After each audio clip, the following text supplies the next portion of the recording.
I want to talk to you about dating your city. I don't know about what you do when you go on a date, but my favorite thing to do when I go on a date is to go to the movies. It's a great way to kind of measure the person that you're with, because you're both quiet for a while, and then after the movie's over, you really get to see where someone stands, where their politics or their philosophy about life or whatever else they believe in is. And so TED is one of these great date opportunities, right? You get chocked full of this really dense, rich information, and while you're quiet and well-behaved, in here you really get to kind of get down and dirty when you leave. So I'm really hoping that you all will use this platform as the TED experience as a kiss at the end of the date, and to see where you go in the next few days will really be whether or not you thought this date was worth having an adventure with. I live in Dayton, Ohio. I'm not from Dayton. I lived in big cities all of my life, but in fact, when I moved here, it was very begrudgingly, because I was used to cities that had big, strong pride. I lived in Chicago, and if you say anything to someone from Chicago, they're very much in love with their city. I lived in Houston and I lived overseas, and everyone was very much in love with where they were. But in fact, one of the things that I found to be resoundingly true was that Dayton was gray. We were very flat, with no kind of emotional affect that connected us with this beautiful, fantastic city. I didn't see the idea of the gym city and where that came from. This is what I saw. This is a recent picture, so you'll see some new buildings in there, but it's still the same kind of dreary idea. And so in about 2008, when things started to change, we were proclaimed by Forbes, one of the most prominent business magazines in the country, to be one of the fastest dying cities.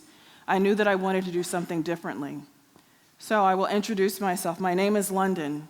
I own Peace on Fifth, a store that focuses on fighting human trafficking, not only in Dayton, but abroad. Thank you. My answer to this gray was to find some way to get ignited and to get excited about the city that I lived in. I really wanted to contribute. And I looked out of my window and saw some really dismal things. I saw people flowing out of the city, this great exodus, and there was no prodigal son waiting to return. In fact, people left in about a 3-year window. 100,000 people left the city, which is a staggering amount of population. And not only did we have things like creative drain, but we also had brawn drain, and we had financial drain, and lots of things that really just went away from us. What was really great, though, was all those people who had put themselves on ice.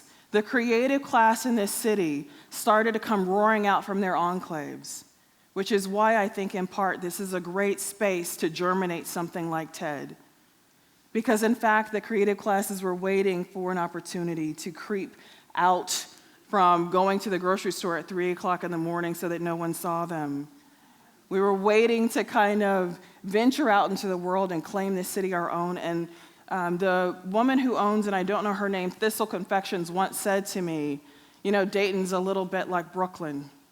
We're smaller, but we've got the same chutzpah, right? So what I decided to do while I was at home before I started my store was I really wanted to find a way to get involved, but I wasn't inspired to get involved. And I stayed at home, and I looked out of my window, and I saw all these people flying as rapidly as possible to get out. This great migration that had affected us in the beginning of the 1900s was now reversing itself. And so, as I stayed in my nice, comfortable home, looking out of my nice, comfortable window, my own creative muscles got atrophied, and I forgot how strong I was. And so I was reminded of a poem that has always meant a lot to me. And this poem is Risk by one of my favorite authors. And then the day came when the risk to remain tight in a bud was more painful than the risk it took to blossom. That's what I needed. I actually had this printed on an old business card, and I was weeding through and doing the whole Nixon shredding, all this old paperwork, and I found this poem, and I kept reading it day in and day out. And so I was looking for my opportunity to blossom. And I will tell you, which you all probably know with a crowd like this, is sometimes you just have to start working for your calling to find you. And so I did. And I worked. And I created something that in another city would have been unbelievably difficult to do and unconscionable to. It just would not have grown. There would have been no blood. But that first moment of me deciding that it was time to blossom was really about dating my city, getting out there and being social and being active. The first stop I made, which I will always be grateful for, was to Film Dayton, which is it's a small group of filmmakers and writers and a lot of creative folks that are, Film Dayton. And that was my first entree into dating my city. And so I gradually started to upgrade my dates and go to more places. I went to Black Box. I don't know where Justin is, but I have been to Black Box. And there were lots of things that kind of were all over the place that I got to cherry pick and do what I wanted to do. But what was rewarding to me was I did not know this, but other people are doing the same thing. This great mountain range of carcasses that has left the city with huge buildings that are empty, almost fossilized, reaches not just from Dayton to Cleveland, but to Flint, to Detroit, to Buffalo. And this mountain range that we call the Rust Belt is just that. It's just a mountain range. It's not sucking out our oxygen. It's not sucking out our people. It's just changing our landscape. And so to be a social cartographer and change how we see our community is what's vitally important, not just to be active in it, but to start dating your city. Because part of dating, or at least I would hope for you, it was for me, is that I got to fall in love with my city. So when I go somewhere now, instead of saying, oh, no, I'm not from Ohio, I say with great pride, yes, I'm from Dayton. You should come for a visit. And so my city went from gray to booming, and in fact, it was exactly what I had hoped it would be. But places like Detroit, which have got a huge creative corridor that they're just infesting people into this space to just generate this high electric current of affection and love and creative energy, it's very exciting. Cleveland, same thing is happening. In Buffalo, the third poorest city in the country, is doing things that would blow your, for those of you who have one, your wig off. It is unbelievable. Chuck Banna, who is an urban planner, who really does believe in the lifeblood of the city being this amazing regenerative thing, this amazing restorative thing, says that cities connect employment to labor, connect products to market, connect artists to audiences, connect ideas to capital, connect people to people.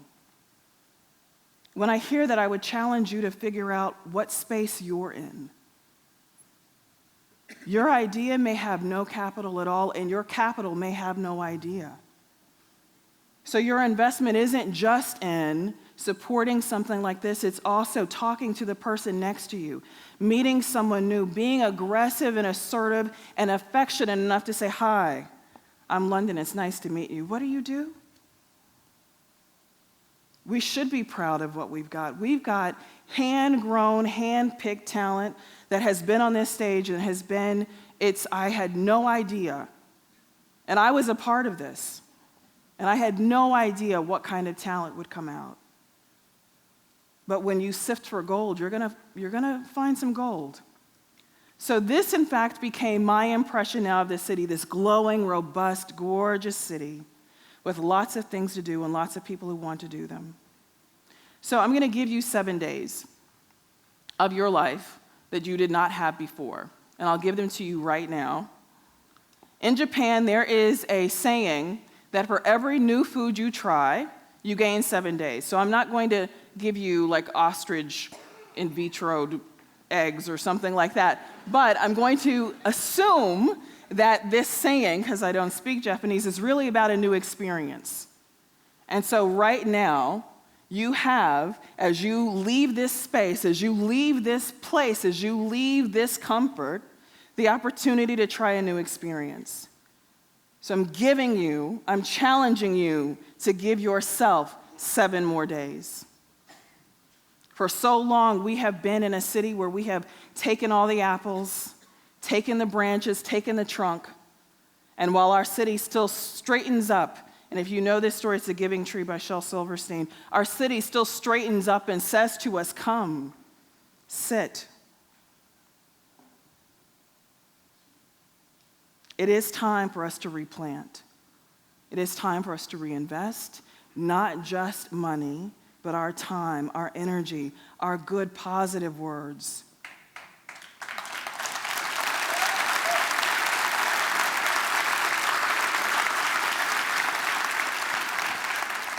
So I challenge you, for those, and I think Justin already laid down one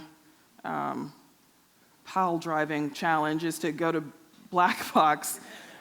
But there's not just Black Box, there's a ton of other stuff, but I do challenge you to get out there and date your city. You might fall in love, who knows? Thank you.